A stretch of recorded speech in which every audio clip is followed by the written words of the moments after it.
You guys want to see some Sensecam stuff too? Oh, sure. Is that old news? Sure. Let's do it again, because... Are you? Yeah? Yeah. Did you go to Cambridge? Yeah. I didn't. My call was over there, and he videotaped them. So we'll just to review, here's a Sensecam. I wonder if if it's got batteries in it even. Oh yeah, it looks like it does. What does it mean the red light's staying on though? I think that's bad. No, Oh no, there it goes. It's getting ready to do things. It's gotten ready. Do that. So now it's awake. And what it should do is it should go amber when it takes a picture. Did it go amber? Yeah, it took one. And what Gordon was, there's a picture being taken. And what Gordon was inducing there is, if you pass your hand in front of it, you are waking up the light sensor. There it goes. And what it's set to do is if the light level changes, it says, well, maybe you're inside and you just went outdoors or something's just kind of changed. It might be a good time for a picture. This is passive infrared here, like in a burglar alarm. It's a people detector. So if a person comes by, take a picture. It's got accelerometer in it, so if I'm shaking it all over the place, don't take pictures because it's going to be blurry. And the idea is to, just automatically take pictures at a smart time. So we suck in the Sensecam, and I should mention Lindsay Williams, who built this, and Ken Wood, who's worked really closely with her on that too. So their team is responsible for the hardware. They need some, okay, what do you do with the output of a Sensecam? So here's the output of a Sensecam in MyLifeBits. You see these lines up here charting all the different light level, tilt, temperature. Oh yeah, temperature's in there too. So you could go by looking for, I remember it was a hot day. It was one cold day. Yeah, I remember I was shivering when I took that. See this light level graph? You could even say, gee, why was it so dark here? And I can go off and look at just those pictures and you discover, oh, she put the thing in her pocket.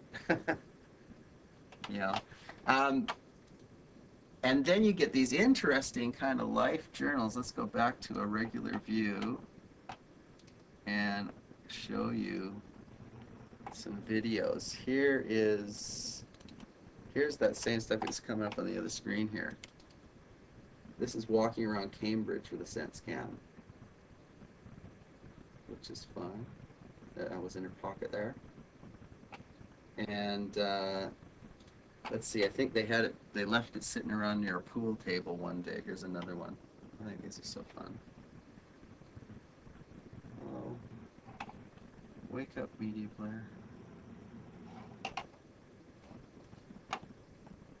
All right, it doesn't like that. Let's try. There we go. Lindsay on leaving her office, I think, and going onto the train eventually. So you get these really fascinating kind of day in the life. She's riding her bike. Yeah, she goes riding her bike. That's right. Here's a fun one. They left it inside the fridge. You're gonna like this one. So the light level gets all the people coming. I haven't seen that one. That's pretty funny. So that's fun. Oh, jeez. So Sensecam is part of this, getting it to be passive capture. Instead of you deciding, I'm going to take pictures. What's going to happen in this world where we got cameras and microphones are cheap, they're all over the place, they're on our bodies, they're just recording, we've got all these sensors helping us out. What do we do with all that? That also brings back one of the original problems that you're having in terms of privacy and legality. Oh, yeah. Yeah. But We got those all over the place. you got it.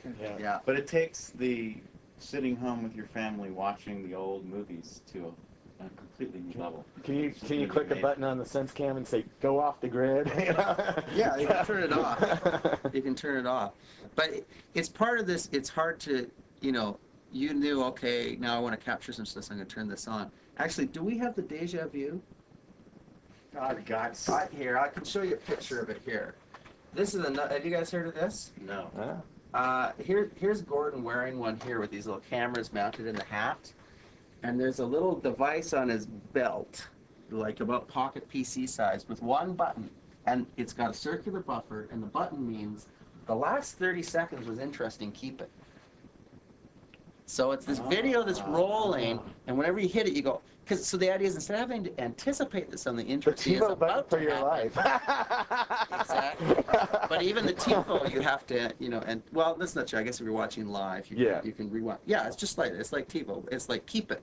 Yeah. And that's the thing about these passive things. So now instead of anticipating oh, somebody's about to say something fascinating, or your kid's about to take their first steps, or whatever. It's just rolling. You go, oh, keep that. Wow. So it's an interesting It is. era we're heading into now. Wow. That's cool stuff. A lot of Yeah. fun. Okay.